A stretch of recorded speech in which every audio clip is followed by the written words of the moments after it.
My sister humiliated me at the party I paid for, laughed at my clothes, called me a sad little artist, so I walked out mid-birthday and left her with every unpaid bill.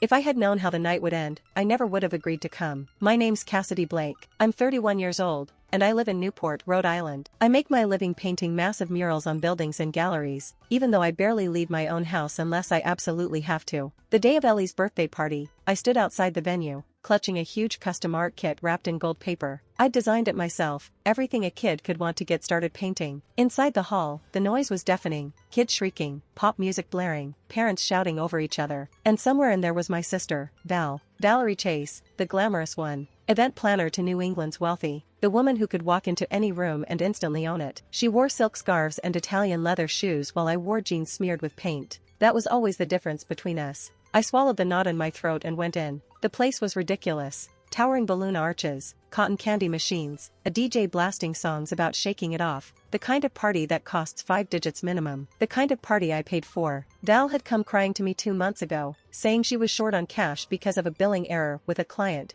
and could I just float her for Ellie's 7th birthday. Of course, Cassidy, you're the artist, you get it. And like an idiot, I said yes. I didn't even make it to the gift table before I heard her voice. Oh my god, Cass, you actually wore that? Val's laughter cracked through the room like a whip. I froze, the art kit heavy in my arms. People turned to look. I felt my ears burning. She sauntered over, perfect hair, perfect heels, perfect smile. I told you the dress code was upscale casual, not, whatever that is. She wrinkled her nose, gesturing at my black jeans and simple button-down. You know, if you spent half as much time shopping as you do hiding in your sad little loft, maybe you'd look like you belonged here. I tried to smile, to joke, to do anything but crumble. Nice to see you too, Val. Val threw her head back and laughed, loud enough that parents nearby turned to watch. You know, everyone keeps asking where Ellie's fancy party came from. Should I tell them it was the great Cassidy Blake, world-famous recluse muralist? Or would that ruin the mystery? Her words had that slick, joking tone. The one that let her humiliate you while pretending it was all in good fun. I swallowed the lump in my throat.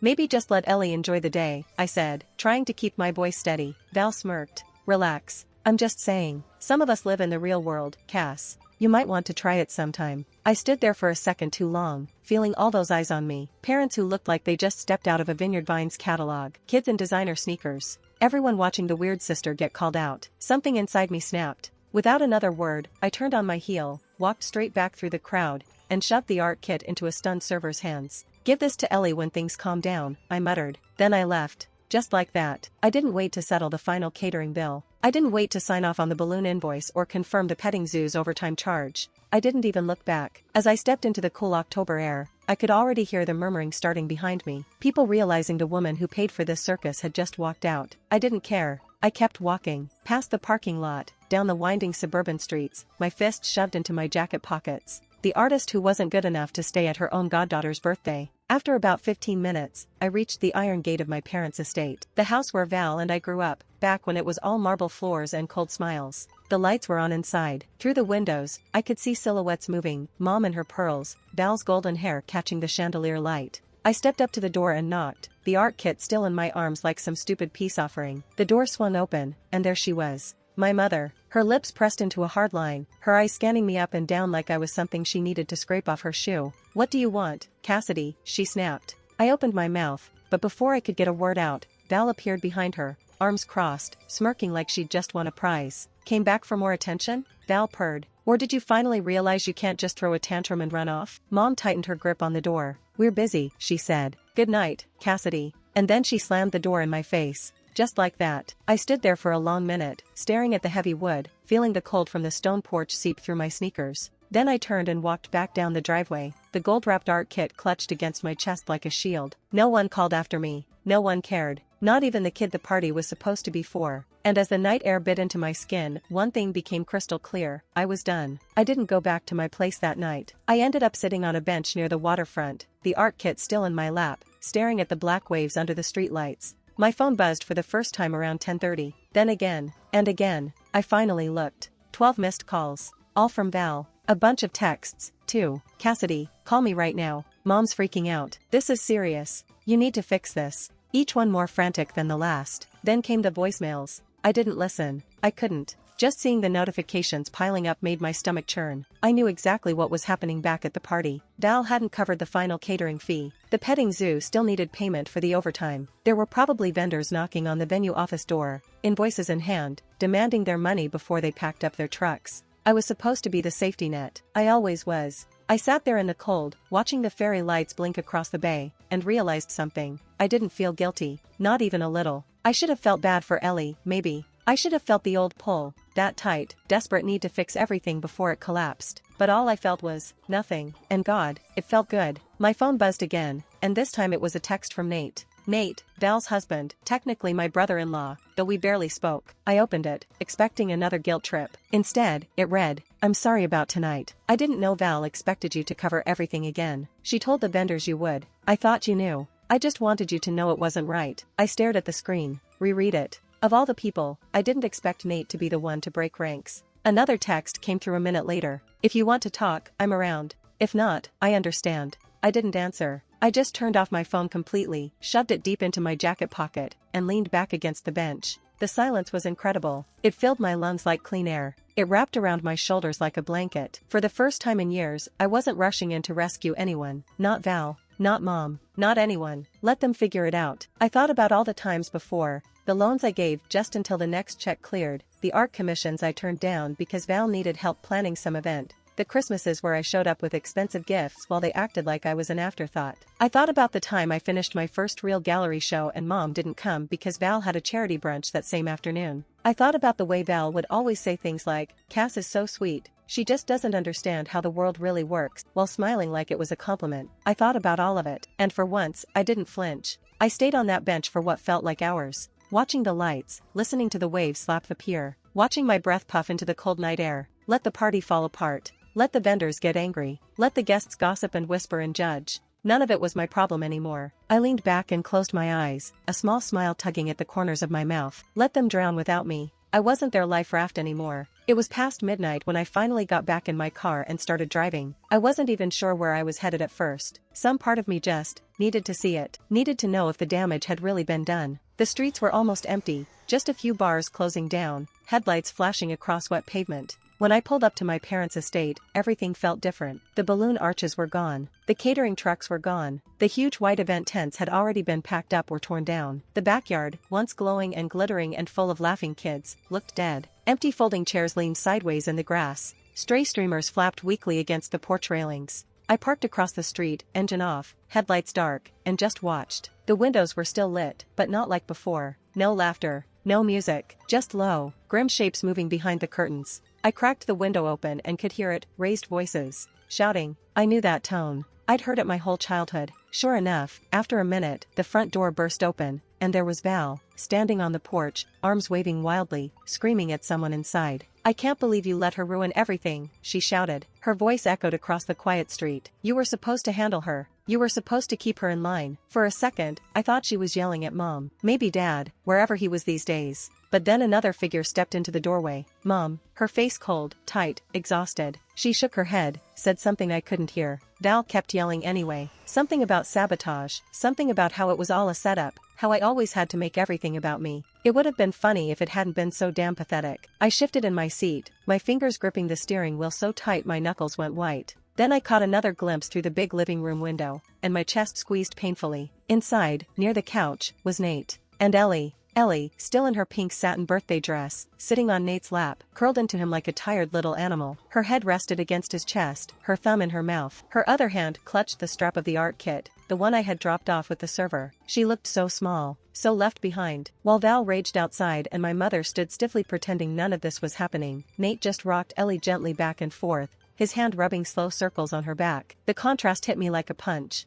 All night, they had been screaming about money, image, failure, and there was Ellie. A little girl who didn't care about any of it. A little girl who just wanted a normal birthday. I blinked hard and turned away, suddenly ashamed to be watching. I didn't belong to that house anymore. Not to its walls, or its fights, or its twisted, polished expectations. But Ellie was still trapped in it. I sat there for a long moment, staring at the empty street ahead, the estate behind me glowing cold and ugly under the porch lights. And for the first time, I didn't feel anger. I didn't even feel sadness. I felt pity. They were already falling apart, and I wasn't going to be the one to save them. Not this time. The next day was a blur. I spent most of it ignoring calls and texts, just painting in my studio with the windows wide open, letting the smell of turpentine and fresh air clear my head. It was almost dark when my phone buzzed again. At first, I was ready to let it go to voicemail like all the others, but something made me glance at the screen. Nate. Not Val. Not Mom. I hesitated, thumb hovering over the reject button. Then, slowly, I answered. Hey, I said cautiously. There was a beat of silence on the other end. Then Nate's voice, low and awkward. Hey, Cass. I hope it's okay that I'm calling. I sat down on the floor, my back against the studio wall. You're fine, I said. What's up? He let out a breath, like he'd been holding it in all day. I wanted to say I'm sorry again, he said, for everything that happened at the party, and before that. And probably, for a lot of things you didn't even see. I picked at a dried paint splotch on my jeans, not saying anything yet. Nate kept going. You didn't deserve that, he said. None of it. Not from Val. Not from your mom. Not from anyone. Something in his voice cracked a little, like he wasn't used to saying these things out loud. I know I should have spoken up sooner, he said, but honestly, I've spent so long just surviving in that family, I forgot what speaking up even feels like. I closed my eyes, leaning my head back against the wall. His words sank into the cracks I didn't even know were still open. You know, Nate said, softer now. I used to think if I just kept my head down, stayed neutral, I could keep things from blowing up. That if I just didn't rock the boat, everything would be fine. I smiled bitterly. Yeah, I know that feeling. He gave a short laugh. It wasn't a happy one. Turns out, Nate said, all you get for not rocking the boat is a front row seat to the sinking. For a second, neither of us said anything. It felt weirdly natural, like we were sitting next to each other in the wreckage, not hundreds of miles apart through a phone line. Finally, Nate broke the silence. Can I tell you something? He asked. Yeah, I said. I was there, he said, voice rough. Back when you painted that mural at your middle school, the one in the gym. I saw it. I blinked. I thought they tore that down years ago. They did, he said, but I remember it. You were what, 12? 13? 13, I said quietly. I remember standing there, Nate said, watching you finish it. This huge, bright, amazing thing. And your mom came by and said, well, I hope she grows out of this nonsense soon. Like it was nothing. Like you were nothing. My throat tightened, unexpected and sharp. I pressed the heel of my hand hard against my eyes. You were brilliant, Nate said simply. You always were. They just refused to see it because it didn't fit into the perfect little box they wanted. I couldn't speak for a second, couldn't even breathe right. All those years of being called a dreamer, a waste, a silly little artist, it wasn't just in my head. Someone else saw it, too. Someone remembered. I don't know why I'm telling you all this, Nate said, his voice thick. Maybe because you deserve to hear it. Maybe because I'm tired of pretending I don't see how broken it all is. I wiped at my face with my sleeve, swallowing hard. Thank you, I whispered. He cleared his throat. You're not alone, Cass. Not anymore. And for the first time in a very, very long time, I believed him. A few weeks went by after the party. Just enough time for the dust to settle and the cracks to really start showing. At first, I stayed away, focused on my commissions, stayed off social media, ignored the occasional text from old family friends trying to check in. I figured if the house was sinking, it wasn't my job to be the lifeboat. But curiosity has a way of gnawing at you. One cold Saturday afternoon, I found myself driving past the estate again. I told myself I wasn't stopping, just looking, just checking. I parked a few houses down, killing the engine, and sat there watching. The front lawn was bare. No sparkling decorations, no flower arrangements. Just piles of dead leaves swirling across the cobblestone driveway. The big SUV Val loved to post about, the one she said was an essential business expense, was missing, probably repossessed. The front shutters were half closed, and the curtains behind them looked limp and wrinkled. The house didn't look like the shining palace it used to. It looked tired, defeated. I thought maybe I'd imagined it, that things couldn't have crumbled that fast. But then the front door opened. Val stepped out, wearing sunglasses even though the sky was overcast. Her hair was pulled into a messy bun, and she was shouting into her phone. No, I can't float another payment, she barked. I told you, the bank froze the account. Figure it out. She turned in a tight circle, pacing across the porch like a trapped animal. I don't have the cash, she snapped. You think I'm made of money? If someone hadn't sabotaged me. She stopped herself mid-sentence, glancing around sharply like she thought someone might be listening. I sank lower into my seat, heart pounding even though I knew she couldn't see me. Val raked a hand through her hair, visibly shaking. She looked small. And not the glamorous small, not delicate and charming like she usually played it. This was the small of a woman cornered. She ended the call with a loud string of curses, then slumped against the doorframe, rubbing her temples. I sat there, breathing slow, watching the person who used to strut through life like nothing could touch her, now trying to hold herself together with duct tape and denial. A minute later, the door opened again. Mom appeared in her bathrobe, looking just as worn out. She said something to Val, too quiet to hear, and Val jerked away, storming back inside without another word. Mom just stood there for a moment, staring blankly down the driveway like she was expecting someone to come save them. No one did, least of all me. I thought maybe I'd feel satisfaction, seeing them fall. Some vindication for all the years of sneers and slights and whispered judgments. But I didn't. I just felt free. Their mess was theirs now, not my circus, not my clowns. I turned the key in the ignition, the engine purring back to life. I didn't even glance in the rearview mirror as I pulled away. It happened on a Thursday. I had just finished sealing a mural commission in downtown Newport, something bright and wild, a total contrast to the gray February sky, when the knock came at my studio door. At first, I thought it was a delivery, maybe one of my suppliers, but when I pulled open the door, there she was. Val. No makeup, no designer heels, no curated Instagram perfect outfit, just a wrinkled sweater, cheap sneakers, and a desperate look in her bloodshot eyes. "Hey," she said, her voice brittle. "Can we talk?" I didn't answer. I just stepped back and let her inside. She perched awkwardly on the edge of a stool near the door, like she was afraid to touch anything. Her eyes darted around the studio, taking in the canvases stacked against the walls, the paint-splattered floor, the half-finished work in the corner. It was probably the first time she'd seen my real world up close. "Listen," she started, twisting her fingers together. "I know things have been tense." I leaned against my work table, arms crossed, saying nothing. "And I know I said some things," she rushed on, voice getting faster, higher. "We were all stressed. Emotions were running high. I didn't mean to embarrass you at Ellie's party.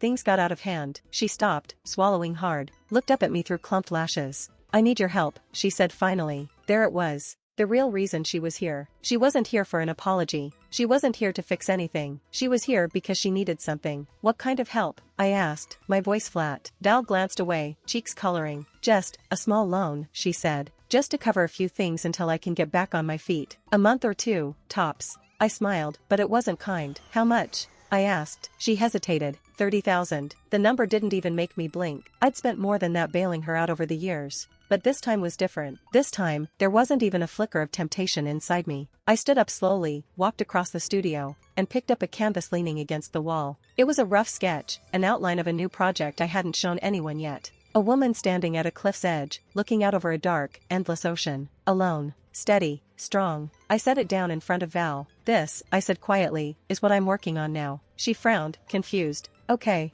It's about choosing yourself," I said. "About walking away from everything that tries to break you." I looked her dead in the eye. "You don't get to break me anymore, Val." Her mouth opened, some automatic protest on her lips, but I held up a hand. "I'm not your backup plan," I said. "I'm not your ATM. I'm not the sister you humiliate at parties and call when the bill comes due." Her face crumpled. "Cass, please. You need money?" I said, voice calm. "Call a bank, call a friend, sell something." I stepped closer, my heart pounding slow and steady. "But you don't get me. Not anymore." Val stood there for a second, like she might say something else, plead a little more, make one last play for sympathy. But she didn't. Maybe she saw it in my face, the finality, the door that wasn't going to open again. Slowly, she turned and walked back toward the exit. At the threshold, she paused, one hand on the doorframe. "You think you're better than me now," she said, her voice trembling with something ugly. I tilted my head. "No," I said softly. "I've always been better. I just stopped hiding it to make you feel comfortable." Then, before she could answer, I reached out and closed the door. Gently, firmly, and for the first time in my life, I didn't feel guilty slamming a door in her face.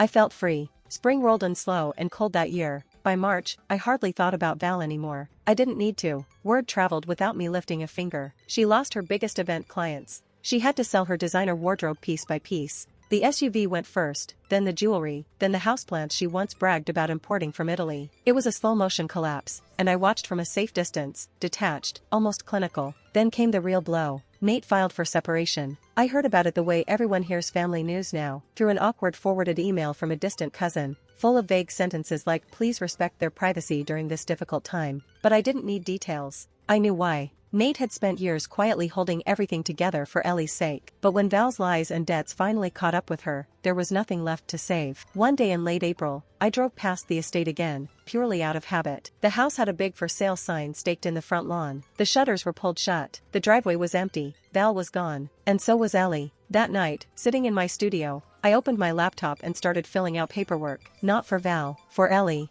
I set up a private scholarship fund in Ellie's name, something small, something quiet, enough to pay for art classes, supplies, anything she might want in the years ahead. I didn't attach my name to it publicly. I didn't announce it at family dinners or plaster it across social media. I didn't want thanks. I didn't want Val sniffing around again, thinking she'd found a new angle. This wasn't about guilt. It wasn't about duty. It was about choosing the only person in that whole family who ever mattered. I sat back, staring at the scholarship confirmation email, feeling something I hadn't felt in years. Peace. That night, I posted something anonymously in an online forum for artists, just a late-night thought that had been rattling around in my head for months. Is it possible to protect an innocent without enabling the people who hurt them? The responses rolled in slowly, kind and thoughtful. People from all over chiming in, sharing stories, offering encouragement. Most said the same thing, in different words. Yes, but it's harder. And it's lonelier. I closed my laptop and sat there in the dark, staring out the big studio windows at the quiet, sleeping town below. Lonely or not, I knew I had done the right thing. I hadn't abandoned Ellie.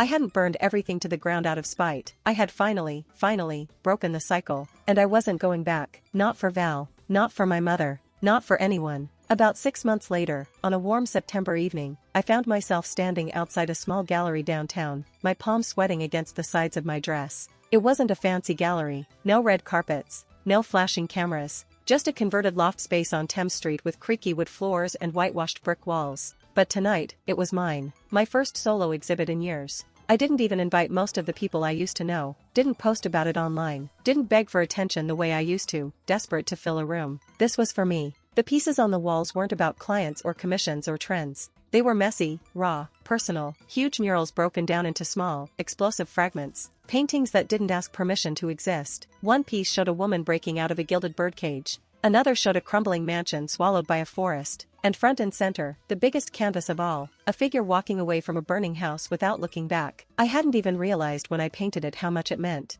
The opening started slow. A few locals wandered in, murmuring to each other. A few art students hovered near the free wine. I floated among them, heart hammering, trying not to read too much into every glance. And then, just as I was turning to check the guest book, the gallery manager handed me an envelope. No return address, she said with a shrug. I frowned, wiping my hands on my dress before opening it. Inside was a single piece of lined paper, written in wobbly handwriting. Thank you for my art kit. I use it every day now. Daddy says I'm getting really good. I miss you. I hope you're okay. Love, Ellie. I blinked hard, the words blurring for a second. There was a tiny crayon drawing tucked inside, too, a messy, bright painting of a girl holding a giant paintbrush, standing on a hill, surrounded by stars. My chest ached in the best possible way. I slid the letter carefully back into the envelope and tucked it into my bag. For a long time, I just stood there in the middle of the gallery, breathing it all in. The soft creak of the floorboards. The low hum of strangers admiring my work. The steady beat of my own heart. For the first time, I wasn't the afterthought at someone else's celebration. I wasn't the background character waiting to be noticed. This night, this life, it was mine. Built with my hands. On my terms. I didn't need their approval. I didn't need their invitations. I had my voice back. I had myself back. And I wasn't giving it up for anyone ever again.